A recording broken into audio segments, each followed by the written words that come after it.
বন্ধুরা, আমার পিছনে দেখতে পাচ্ছেন মসজিদ আল মোস্তফা, যা বাংলাদেশের সবথেকে ব্যয়বহুল এবং সুন্দর মসজিদ। তো চলুন দেখা যাক আমাদের আজকের এই ব্লগে কি থাকছে। আজ আমরা দাঁড়িয়ে আছি ঢাকা ইউনাইটেড সিটি এলাকায় 100 ফিট রাস্তা এক অনন্য স্থাপত্যের সামনে। এটি কেবল একটি সাধারণ মসজিদ নয়, বরং বাংলাদেশের স্থাপত্যের ইতিহাসে এক আধুনিক বিস্ময়, মসজিদ আল মোস্তফা সাল্লাল্লাহু আলাইহি ওয়াসাল্লাম। যারা শহরের যান্ত্রিক কোলাহল ছেড়ে একটু আধ্যাত্মিক প্রশান্তি খুঁজছেন, তাদের জন্য এই মসজিদটি হতে পারে সেরা গন্তব্য। ভিডিও শুরুতেই চলুন এর যাতায়াত পথটা চিনে নেওয়া যাক। আপনারা চাইলেই খুব সহজে বাড্ডা বা ভাটারা থানা থেকে অটো অথবা রিকশায় করে এখানে চলে আসতে পারেন। এছাড়া যারা কুড়িল বিশ্বরোড থেকে আসতে চান, তারা বসুন্ধরা এল ব্লক দিয়ে সোজা এগিয়ে এলেই দেখা পাবেন এই অপূর্ব স্থাপত্যে। সহজভাবে বলতে গেলে এটি ঠিক ইউনাইটেড ইন্টারন্যাশনাল ইউনিভার্সিটির ঠিক উল্টো পাশেই অবস্থিত।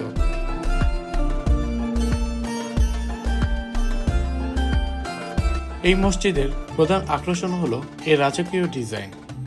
আপনি যদি দূর থেকে এর সামনে দেয়ালটির দিকে তাকান, তবে প্রথম দর্শনেই আপনার মনে হবে আপনি হয়তো মক্কার পবিত্র কাবা শরীফের ঠিক সামনেই দাঁড়িয়ে আছেন। কাবার সেই চিরচেনা গাম্ভীর্য আর রূপটি এখানে অত্যন্ত নিখুঁতভাবে ফুটিয়ে তোলা হয়েছে। মসজিদের উপরে গম্বুজটির দিকে লক্ষ্য করলে দেখা যায় এই বিশেষত্ব। এছাড়াও উপরের দেয়ালে সোনালী রঙের অত্যন্ত নিপুণভাবে খোদাই করা হয়েছে মহান আল্লাহ এবং আমাদের প্রিয় নবী হযরত মুহাম্মদ সাল্লাল্লাহু আলাইহি ওয়াসাল্লাম এর পবিত্র নাম। এর প্রতিটি ইট আর পাথরে সূক্ষ্ম কারুকাজে ছড়িয়ে আছে এই আভিজাতের ছোঁয়া, যা এই স্থাপত্যকে করে তুলেছে অনন্য। এত সুন্দর মসজিদ, আপনারা যেই আসবেন এখানে এসে মনে হবে না কিছুক্ষণ এখানে থেকে যাই। আসলে অনেক সুন্দর একটি মসজিদ। মানুষের লোক কথা শুনেছি এখানে মসজিদটা নাকি খুবই সুন্দর, কিন্তু কাছ থেকে না আসলে আর কি বোঝা যেত না যে মসজিদটা আসলে কতটা সুন্দর। খুবই সুন্দর। আপনারা আসুন, এসে এক ওয়াক্ত এখানে নামাজ পড়ুন, আপনাদের নিজের কাছে খুব ভালো লাগবে। প্রায় 300 কোটি টাকার ব্যয়ে নির্মিত এই বিশাল প্রজেক্টে আসলে কি আছে, কেন একে বলা হচ্ছে আধুনিক সময়ের এক স্থাপত্যিক বিস্ময়? আজ আমরা এই বিশাল মসজিদের প্রতিটি তলা ঘুরে দেখব এবং এর ভেতরকার এমন কিছু গোপন ও আধুনিক বৈশিষ্ট্য জানব, যা বাংলাদেশের অন্য কোনো মসজিদে সচরাচর দেখা যায় না। চলুন দেরি না করে সরাসরি ভেতরে যাওয়া যাক। ভেতরে ঢুকতেই হাতের বাম পাশে আমাদের চোখে পড়ল এক অদ্ভুত দৃশ্য। বিশাল পরিসরে ইফতারের আয়োজন চলছে। জুম্মা নামাজের পর থেকেই রোজাদারদের জন্য এই ইফতারের প্রস্তুতির কাজ শুরু হয়ে যায়। গেটের পাশে এবং মসজিদের ভেতরে সারিবদ্ধভাবে খাবারের সাজানো হচ্ছে, যা দেখে মনটা সত্যিই ভরে যায়।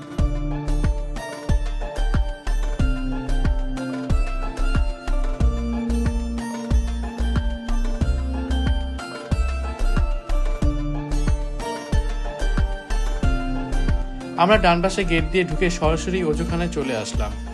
এখানে এসে দেখা গেল অনেকে আসরের নামাজের জন্য অজু করছেন। অজুখানার আধুনিক ডিজাইন, পরিচ্ছন্ন ওয়াশরুম এবং বেসিনগুলো এত সুন্দরভাবে সাজানো, যা সচরাচর দেখা যায় না। অজু শেষ করে আমি যখন উপরে তলায় আসলাম, তখন দেখলাম ভেতরের দৃশ্যটা আরো চমৎকার। বাইরের চেয়েও বড় পরিসরে ভেতরে ইফতারের আয়োজন করা হয়েছে এবং অসংখ্য ভলান্টিয়ার অত্যন্ত শৃঙ্খলভাবে সেখানে কাজ করছেন।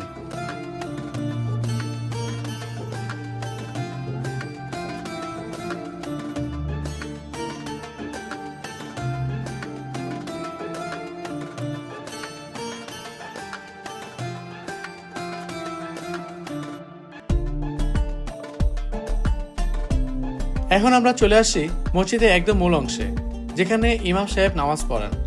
ভেতরে পা রাখতেই আপনার নজর কাড়বে এই বিশালাকার মেহরাব, যেখানে সোনালী হরফে অত্যন্ত উজ্জ্বলভাবে ফুটে আছে পবিত্র কালেমা তাইয়্যিবা।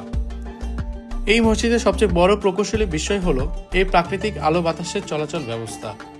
একটু লক্ষ্য করলেই দেখবেন এখানে প্রথাগত কোনো জানালা নেই, অথচ স্থাপত্যশৈলী এমনভাবে ডিজাইন করা হয়েছে যে পুরো 5 তলা মসজিদ দিনের বেলায় বাইরের প্রাকৃতিক আলোতেই ঝলমল করে। নামাজে কাতারের ভেতরে মুসল্লিদের জন্য রয়েছে আধুনিক ব্রাঞ্চের ব্যবস্থা, যা আমাদের দেশের মসজিদের সচরাচর দেখা যায় না।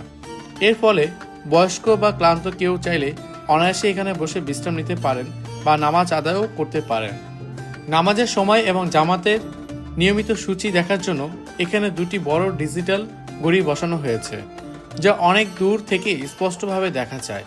তবে সবচাইতে মজার এবং বিস্ময়কর ব্যাপার হলো এর ফ্লোর ডিজাইন। আপনি মসজিদের যে তলাতেই অবস্থান করুন না কেন, সেখান থেকেই সরাসরি ইমাম সাহেবকে দেখা যায়। যা মুসল্লিদের মাঝে এক অন্যরকম আধ্যাত্মিক সংযোগ তৈরি করে। প্রায় 300 কোটি টাকা ব্যয়ে নির্মিত এই মসজিদের প্রযুক্তির সর্বোচ্চ ব্যবহার নিশ্চিত করা হয়েছে, যা আমাদের দেশের সাধারণ মসজিদগুলোর তুলনায় একে একেবারেই আলাদা করে তুলেছে। এই বিশাল মসজিদের 5 তলা পর্যন্ত মুসল্লিদের যাতায়াত সহজ করতে এখানে স্থাপন করা হয়েছে আধুনিক এসকেলেটর বা চলন্ত সিঁড়ি এবং লিফট। এর ফলে বয়স্ক বা শারীরিক অসুস্থ ব্যক্তিদের উপরে তলায় যেতে কোনো বেগ পেতে হয় না। এই স্থাপত্যের একটি বড় বিশেষত্ব হলো এর গঠনশৈলী, যার কারণে ইমাম সাহেবের খুতবা বা নামাজের সময় প্রতিটি তলা থেকেই মুসল্লিরা তাকে সরাসরি দেখতে পান, যা বাংলাদেশের অন্য কোনো মসজিদে দেখাটা প্রায় বিরল।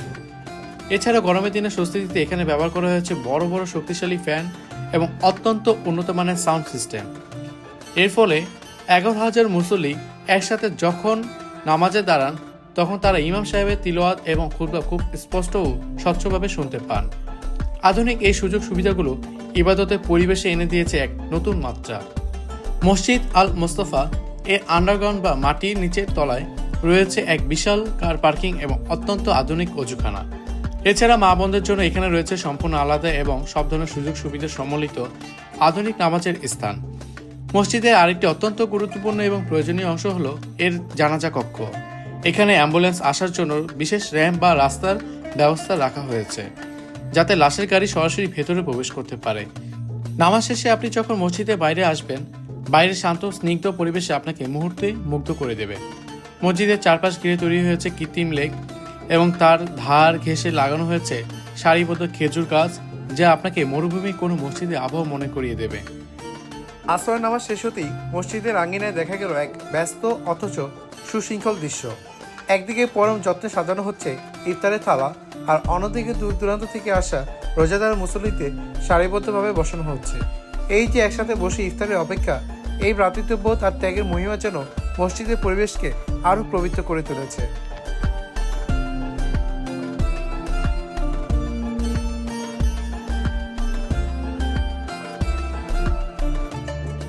মাগরিবের নামাজের পূর্ব মুহূর্তে আমি নিজেও বসে পড়লাম ইফতারের কাতারে হাজারো রোজাদারের সাথে। জুম্মার দিন হওয়ায় আজ মানুষের ভিড়টা ছিল চোখে পড়ার মতো। চারপাশে শান্ত পবিত্র পরিবেশের মাঝে সবাই খুব শৃঙ্খলভাবে ইফতারের জন্য অপেক্ষা করছেন। ইফতারের ঠিক আগ মুহূর্তে মসজিদের সাউন্ড বক্স থেকে ভেসে আসছিল হুজুরের দরাজ কণ্ঠের খুতবা, যা শুনে মনে এক অন্যরকম প্রশান্তি অনুভূতি হচ্ছিল।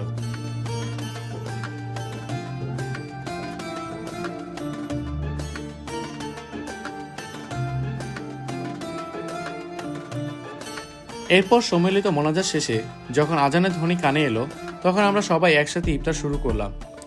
ইফতারের আয়োজনে ছিল বেগুনি, পেঁয়াজু, আলুর চপ, ছোলা, জিলাপি, মুড়ি, শরবত, খেজুর এবং একটি ডিম। ইফতার শেষ করে যখন হাত ধোয়ার জন্য অজুখানা বা বেসিনের দিকে গেলাম, তখন দেখলাম সেখানে প্রচণ্ড ভিড়, কারণ হাজার হাজার মানুষ একসাথে ইফতার শেষ করে নামাজের প্রস্তুতি নিচ্ছে।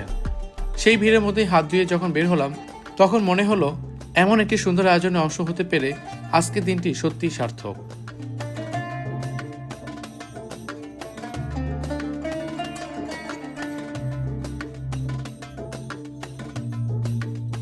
আপনারা যারা এখনো এখানে আসেননি, তারা যান্ত্রিক জীবনের ক্লান্তি কাটাতে অন্তত একবার জোহর বা জুম্মা নামাজ পড়তে এখানে চলে আসতে পারেন।